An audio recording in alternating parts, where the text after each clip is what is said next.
오늘은 2025년 9월 30일 화요일입니다. 매일 성경 묵상 나눔 역대하 13장을 묵상합니다.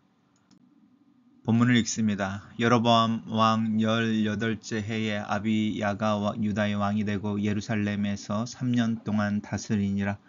그의 어머니의 이름은 미가야요 기브아 사람 우리엘의 딸이더라. 아비야가 여로보암과 더불어 싸울새 아비야는 싸움에 용감한 군사 40만 명을 택하여 싸움을 준비하였고 여로보암은 큰 용사 80만 명을 택하여 그와 대진한지라. 아비야가 에브라임 산 중 스마라임 산에 서서 이르되 여로보암과 이스라엘 무리들아 다 들으라. 이스라엘 하나님 여호와께서 소금 언약으로 이스라엘 나라를 영원히 다윗과 그의 자손에게 주신 것을 너희가 알 것이 아니냐. 다윗의 아들 솔로몬의 신하 느밧의 아들 여로보암이 일어나 자기의 주를 배반하고 남봉꾼과 잡배가 모여 따름으로 스스로 강하게 되어 솔로몬의 아들 르호보암을 대적하였으나 그때에 르호보암이 어리고 마음이 연약하여 그들의 입을 능히 막지 못하였느니라. 이제 너희가 또 다윗의 자손의 손으로 다스리는 여호와의 나라를 대적하려 하는도다. 너희는 큰 무리여 또 여로보암은 너희를 위하여 신으로 만든 금 송아지들이 너희와 함께 있도다. 너희가 아론 자손인 여호와의 제사장들과 레위 사람들을 쫓아내며 이방 사람들의 풍속을 따라 제사장을 삼지 아니하였느냐. 누구를 막론하고 어린 수송아지 한 마리와 순양 7마리를 끌고 와서 장립을 받고자 하는 자마다 허무한 신들의 제사장이 될 수 있도다. 우리에게는 여호와께서 우리 하나님이 되시니 우리가 그를 배반하지 아니하였고 여호와를 섬기는 제사장들이 있으니 아론의 자손이요 또 레위의 사람들이 수종 들어 매일 아침 저녁으로 여호와 앞에 번제를 드리며 분향하며 또 깨끗한 상에 진설병을 놓고 또 금 등잔대가 있어 그 등에 저녁마다 불을 켜나니 우리는 우리 하나님 여호와의 계명을 지키나 너희는 그를 배반하였느니라. 하나님이 우리와 함께하사 우리의 머리가 되시고 그의 제사장들도 우리와 함께하여 전쟁의 나팔을 불어 너희를 공격하느니라. 이스라엘 자손들아 너희의 조상들의 하나님 여호와와 싸우지 말라. 너희가 형통하지 못하리라. 여로보암이 유다의 뒤를 둘러 복병하였으므로 그 앞에는 이스라엘 사람들이 있고 그 뒤에는 복병이 있는지라. 유다 사람이 뒤를 돌아보고 자기 앞뒤에 적병으로 말미암아 여호와께 부르짖고 제사장들은 나팔을 부니라. 유다 사람이 소리를 지르매 유다 사람이 소리를 지를 때에 하나님이 여로보암과 온 이스라엘을 아비야와 유다 앞에서 치시니 이스라엘 자손이 유다 앞에서 도망하는지라. 하나님이 그들의 손에 넘기셨으므로 아비야와 그의 백성이 크게 무찌르니 이스라엘 택한 병사들이 죽임을 당하고 엎드려진 자들이 50만 명이었더라. 그때 이스라엘 자손이 항복하고 유다 자손이 이겼으니 이는 그들이 그들의 조상들의 하나님 여호와를 의지하였음이라. 아비야가 여로보암을 쫓아가서 그의 성읍들을 빼앗았으니 곧 베델과 그 동네들과 여사나와 그 동네들과 에브론과 그 동네들이라. 아비야 때에 여로보암이 다시 강성하지 못하고 여호와의 치심을 입어 죽었고 아비야는 점점 강성하며 아내 14을 거느려 아들 22과 딸 16을 낳았더라. 아비야의 남은 사적과 그의 행위와 그의 말은 선지자 이도의 주석책에 기록되니라. 오늘은 이게 르호보암의 뒤를 이은 르호보암의 아들이죠. 아비야의 통치 또 여로보암과의 전쟁에 대한 기록입니다. 오늘의 본문은 여로보암 왕 8째 해라고 말합니다. 여로보암은 북이스라엘의 왕이었고요. 북이스라엘 왕의 기원에 이제 아비야가 왕이 됐던 시기를 연결해서 이야기하고 있습니다. 아비야는 르호보암의 아들이었습니다. 그리고 이제 3년 동안 남왕국 유다를 다스리는 거죠. 그래서 아비야가 여로보암과 더불어 싸울 때인데 우리 어제 묵상했을 때에 아비야의 아버지인 르호보암과 여로보암 사이에 전쟁이 그치지 않았다라고 하는 것이었고 이제 아들이 되었지만 여전히 북왕국과 남왕국 사이에는 이렇게 긴장감이 있고 전쟁을 행했던 것 같습니다. 여로보암이 이제 아비야가 왕이 되어지고 또 그 권력을 장악하지 못한 어떤 시기를 틈타서 전쟁을 일으킨 것 같습니다. 여로보암의 공사가 80명이고 아비야는 40만 명, 80만 명이고 40만 명, 이 두 배의 군사력인데요. 사실은 역대하에서 이 군사의 숫자는 사실은 크게 의미는 없습니다. 이렇게 일단은 여기서 이야기하는 거는 정확하게 40만 명, 80만 명 이야기보다는 여로보암이 왕 군사들을 모아서 남유다를 공격했을 때에 최소한 2배 이상의 군사력을 가지고 있었다라고 하는 부분입니다. 그때에 아비야가 이야기를 하는데요. 여로보암과 이스라엘 무리들아 북이스라엘 향해서 이야기하는 거죠.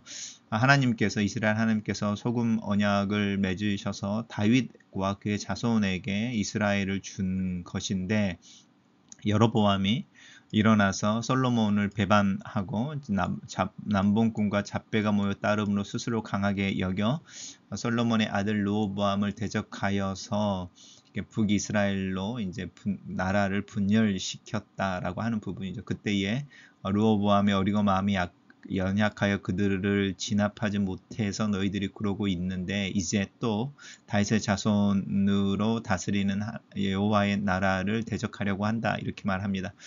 이제 아비야는 유다를 하나님의 나라로 이제 규정하고 있죠. 왜냐하면 하나님께서 세우신 왕이 다스리고 있으니까.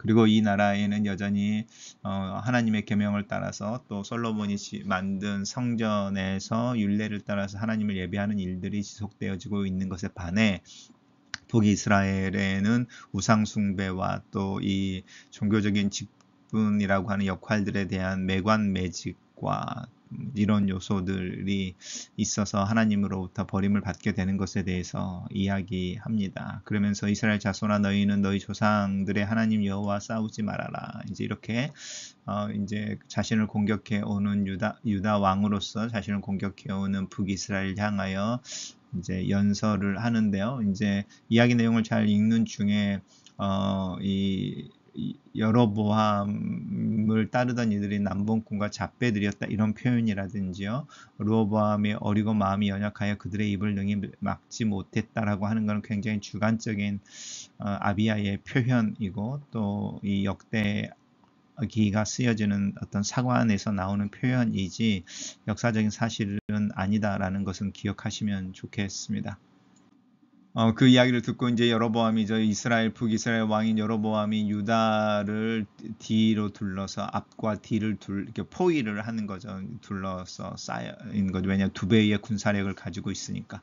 그래서 뒤에는 또 앞에도 이스라엘 사람들이 있고 그 뒤에도 숨어 있는 복병들이 있어서 이제 절대절명의 위기에 처한 유다 사람들이 이제 여호와께 부르짖습니다. 뒤에도 적군이 있고 앞에도 적군이 있으니 자신들이 할 수 있는 부분이 이제 하나님께 기도하고 제사장들의 나팔을 부를 때에라고 하는 부분입니다. 이 소리를 질렀다라고 하니 소리 지르는 게 부르짖는 것과 연관되어지는 부분인데요. 이 소리가 어떤 소리였을지 우리가 상상해 보면 좋을 것 같습니다. 이렇게 여호와를 찾고 여호와의 구원을 부르짖는 그 소리에 하나님이 응답하셔서 여로보암과 온 이스라엘을 아비야와 유다 앞에서 치셨다라고 하는 부분입니다. 어떤 일이 일어났는지 정확하게 우리가 알 수 없지만 아비야가 공격해서 전쟁을 해서 여로보암이 이겼다라는 것보다는 어떤 일이 일어났고 유다 자손들에게서 도망치는 이스라엘 자손의 어떤 상황들이 나오고 그리고 그렇게 도망치는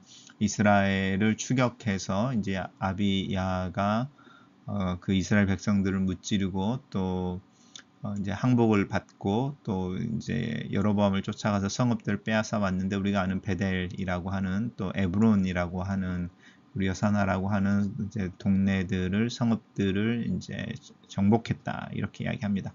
근데 그 결과는 분명합니다. 이유인 거죠. 그들이 그들의 조상들의 하나님 여호와를 의지하였기 때문이다.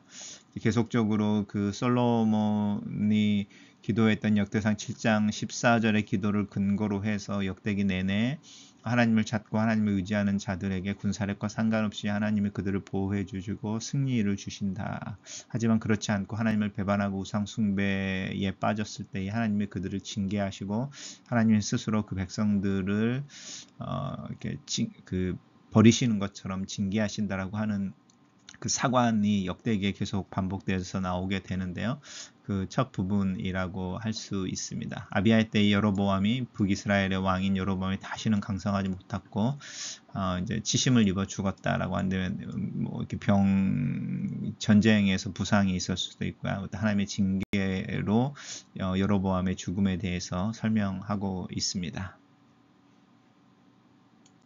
단락을 요약해 보겠습니다. 르호보암을 이어 왕이 된 아비야는 다윗 언약과 예루살렘 성전 예배를 중시하여 불완전한 왕이었지만 하나님의 은혜를 받아 여로보암을 이긴다. 이렇게 정리해 봤습니다. 하나님은 다윗 후손과 영원히 변치 않는 소금 언약으로 하나님 나라를 주실 것을 약속하셨습니다. 하나님이 다윗과 맺은 약속을 통해 그 후손에게 하나님 나라를 물려주신 것처럼 오늘 우리에게는 소금 언약보다 더 귀하고 더 확실한 예수 그리스도 안에서 진동치 못할 영원한 나라를 약속받았음을 기억합시다. 지극히 높으신 분의 나라를 이어받아 영원 무궁히 누리게 되다니 그 영광과 약속이 얼마나 놀랍습니까? 하나님은 하나님을 의지하는 자와 함께 하시며 그를 점점 더 강성하게 하시는 분이십니다. 아비야는 여로보암보다 전세가 약했지만 하나님을 의지하여 전쟁에서 이겼고 여로보암은 자신의 힘을 의지하다가 아비야 앞에 무릎을 꿇고 말았습니다. 비록 실수가 많고 연약한 사람일지라도 하나님을 향해 엎드리기만 하면 앞뒤로 환란이 둘러싸여 있는 환경일지라도 그곳에 여전히 구원의 희망이 있음을 기억합시다. 지금 절망에 처해 있습니까? 그럼 오히려 하나님을 신뢰해야 할 기회입니다. 여로보암과 북이스라엘은 우상 숭배를 하여 예루살렘 성전 제의를 무시했고 다윗 언약을 거부하였으며 다윗의 후손이 다스리는 하나님 나라를 대적합니다. 그들은 금송아지를 만들어 놓고 돈으로 제사장을 사서 예배 모양만 따르는 것으로 자신들에게 큰 힘이 있다고 생각했지만 이는 엄청난 착각입니다. 아무리 그럴듯한 힘을 갖췄을지라도 하나님 편에 서지 않으면 반드시 실패할 수밖에 없습니다. 하나님을 믿는다고 하면서도 여전히 내 삶 속에 금송아지와 같은 것을 두고 있진 않은지 우리의 삶을 살펴봅시다. 아비야와 남유다는 다윗 언약과 예루살렘 성전을 중시하며 하나님 앞에서 온전한 제사를 드렸습니다. 아비야의 군대는 상대에 비해 미약했지만 하나님께 온전히 예배를 드리는 것이 자신들의 힘이 된다는 것을 확신했습니다. 적들로 사방에 에워싸임을 당하는 중에도 하나님을 부르짖으며 환호할 수 있습니까? 이 어지러운 세상에서 신앙과 예배가 얼마나 나에게 큰 활력을 주고 있는지 점검해 봅시다. 글로 쓰는 기도입니다. 살아계신 하나님, 하나님께 드리는 예배와 그 예배의 장소를 사모하는 마음으로 하루를 시작합니다. 그 예배의 장소에서 드려지는 기도를 들으시는 하나님을 기억하며 내 마음 깊은 곳에서 하나님을 향한 열망과 소망을 아랠 줄 알게 하시옵소서. 하나님을 의지하는 것이 나의 힘임을 고백합니다. 이 고백이 오늘 하루 내 삶에서 실천되어지고 하나님을 향한 찬양과 환호가 내 삶과 내가 만나는 이들에게 활력과 되살아나는 생기가 되게 하시옵소서. 예수님 이름으로 기도합니다.